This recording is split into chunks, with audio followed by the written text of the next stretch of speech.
Okay, so hello guys, welcome back sa channel natin LexPH. Okay, so para sa next video natin guys, i-update ko lang kayo sa paparating na I update ni don't Mobile Legends kasi procrastinate. meron I na just naman do. siyang dinagdag dito na bagong feature.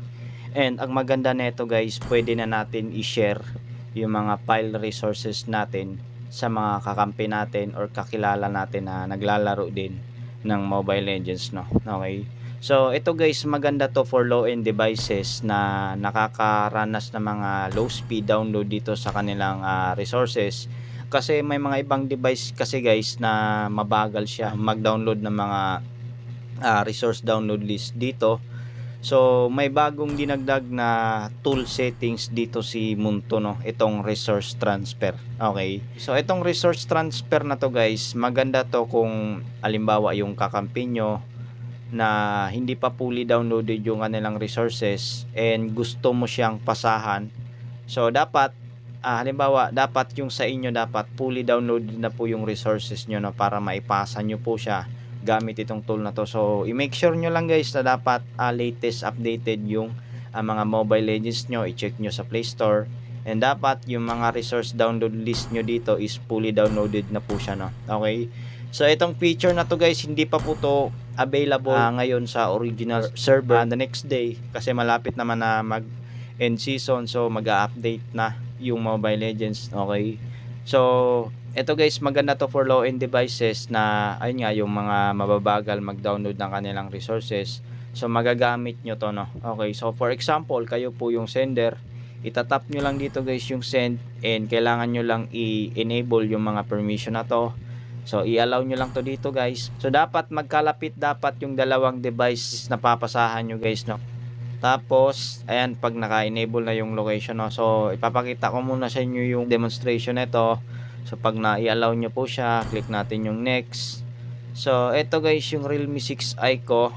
So para kumbaga parang nag-share it lang din kayo ng files, no.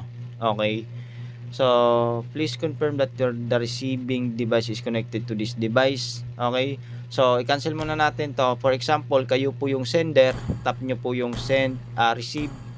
So dapat lalabas po yung parang ganitong klaseng icon, no. Kumbaga ikaw na yung receiver.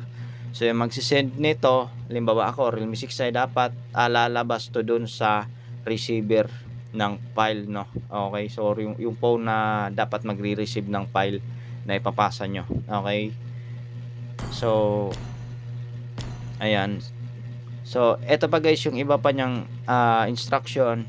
No data will be used during transfer. Matatransfer lang po dito, which is yung mga file resources nyo. Dapat 5 meters of each other po dapat, no, para mas mabilis din mag-send siya. Okay, so you can only connect one and other device. Android and iOS device are not compatible. So take note guys, halimbawa yung magpapasa sa inyo is naka iPhone siya, tapos ikaw naka Android, not compatible po yun. So dapat same Android lang po yung gagamitin nyo, no. Okay, para magawa nyo tong pagre-resource transfer na to. So please make sure the build is updated to the latest version on both devices. Okay, so dapat guys, siguro itong instruction na to, dapat latest version siguro ng tawag nito ng Android or yung build Android system ng phone nyo, dapat naka latest version po yan. Kung hindi siya updated, kailangan nyo lang siyang i-update siguro, pero kapag hindi updated, gumana naman sa inyo tong tool na to, itong resource transfer, so pwede guys, gawin nyo na lang siguro, no. Okay, so malaki din maitutulong nito guys, kasi yung iba kasi nagbabypass na lang ng mga download resources, no. So dina-download nilang nila sa YouTube.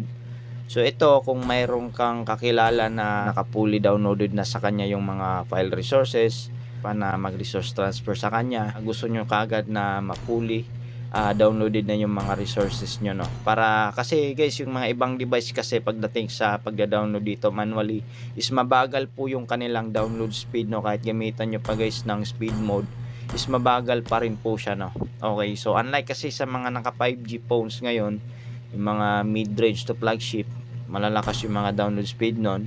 So ganun lang guys, at sana nakatulong sa inyo to, no. So take note guys, hindi pa to available sa ngayon. So siguro sa paparating na update, kasi malapit naman na yung end season, siguro mga 1 days or 2 days na lang siguro end season na. So abangan nyo tong update na to, no, kasi maganda to guys para sa mga naka low end devices. Okay, so yan lang guys, at maraming salamat po. Peace.